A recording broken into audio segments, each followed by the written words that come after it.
So many times when we talk about the insecurity, the shameful insecurity, the state of insecurity in the country, so many people, especially pastors, just say, let's pray. But I say, here is the principles. A house divided against itself will never stand. This is a wise saying.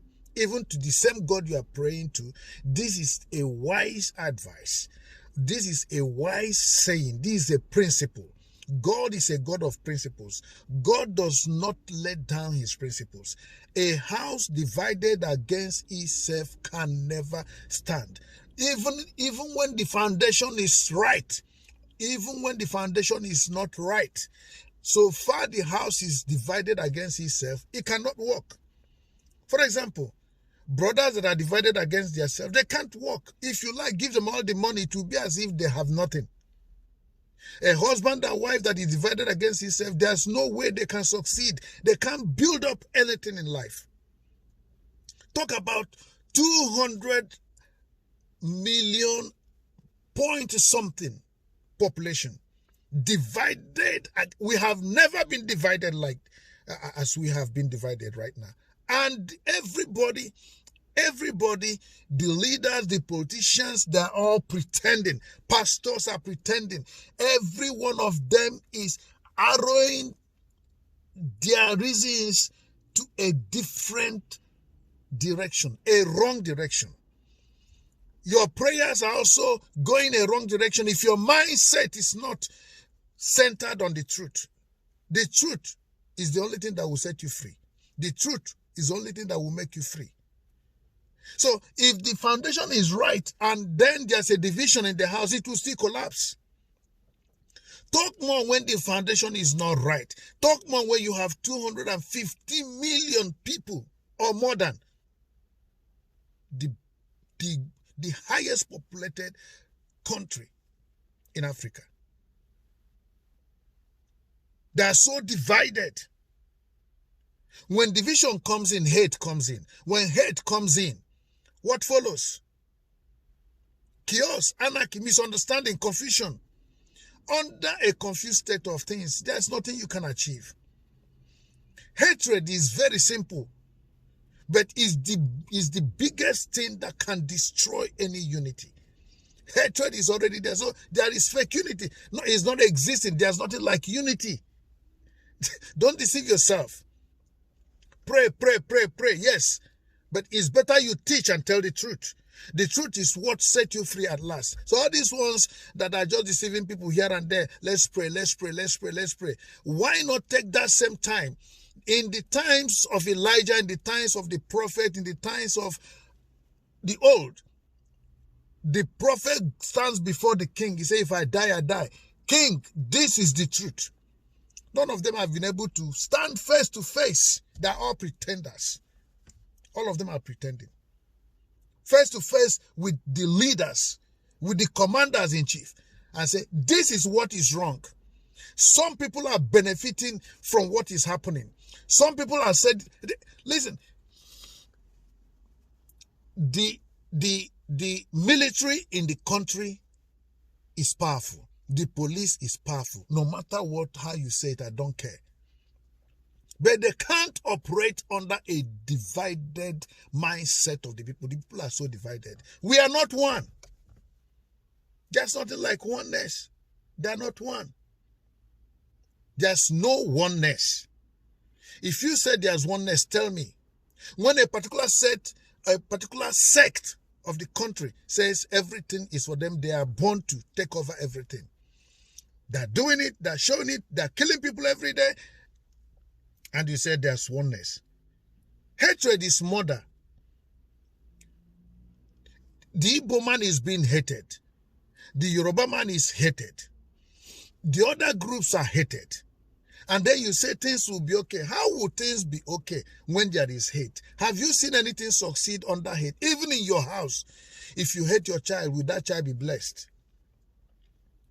So once there is hatred, the best thing is for everybody to go their separate ways, and let's see if maybe we'll be hungry for one another again in love. It's only when love comes in that you can talk about unity. Unity is fake. Unity is not in the papers. Unity is not discussed in the parliament. Unity is an act and deed. You can't talk about unity when there is no unity.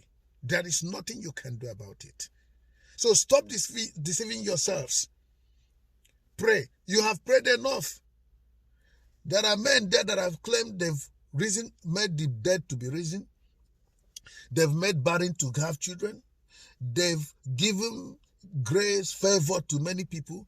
But how come the same people are being killed here and there and nothing happens? Leah Sharibu is now having the second child in captivity. And you call yourself a nation and you are happy because it's not your daughter. Your prayers are fine, but your prayers are just to fulfill all righteousness. Until you say the truth, until you tell the truth. Jesus prayed, but Jesus said that the truth will make you free. Jesus prayed, but he said, teach the people. Jesus prayed and said, you still love the people. Anyone that hates his brother is a murderer. People cannot be together when one wants to rejoice over the murder of another. Every day people are killed. So the best thing is everybody stay away from each other and let's find out whether in future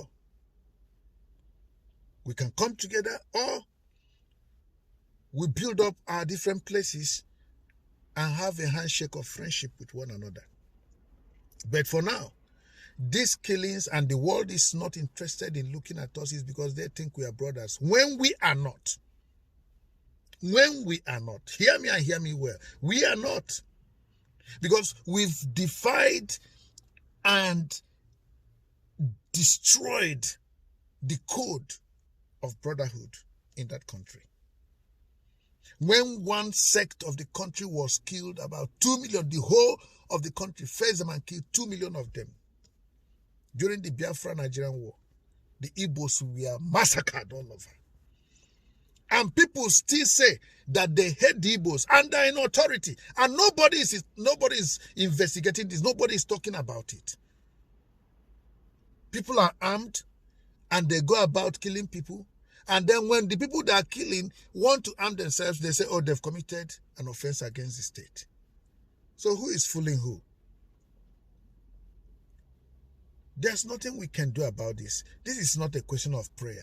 When you talk about prayers, you make me look as if God doesn't answer prayers. Our God answers prayers. He has answered the prayer of this country, but this country don't want to have their prayers answered. And what is that answer? The truth, equity, and justice. Give what belongs to John to John. Give what belongs to Luke to Luke.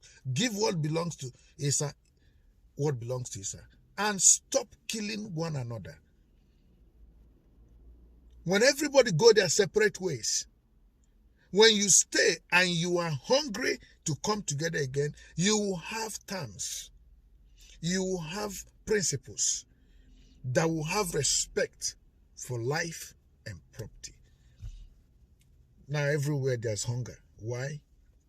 Because farmers have been sacked out of their central homes and nobody is talking.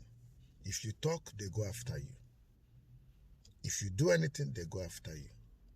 They are everywhere. If you want to protect and defend yourself, they come after you. If you speak, they come after you. How is that one country? These are many countries in one country. Stop deceiving yourselves. Tell yourselves the truth. Only the truth can make you free. Only the truth can save the situation in the country. It's not about the soldiers. It's not about all the law enforcement. All of them are trying, but they are under command. And they cannot disobey the command. And the command is not telling them the right thing to do. So remember, this is the same military that has gone to all over West Africa, even outside West Africa, and made peace to return to some places. Yet in their home, they can't even chase away one single criminal that was imported to do a business, and they finish the business, but they don't want to stop the business. So right now, because they are actually working for some people. That's the truth. So let everybody go their different ways. If you see me in your place, I come with my passport to your place, and you respect me, you will not kill me, because United Nations will ask you. But right now, United Nations is not going to say a word. Why? Because it's one country. Who wants to? There's an internal tool damaging the effort of the military, damaging the effort of the law enforcement agents, damaging the effort of the experts that want to make things right. Prayers are good, but the truth makes you free. Thank you.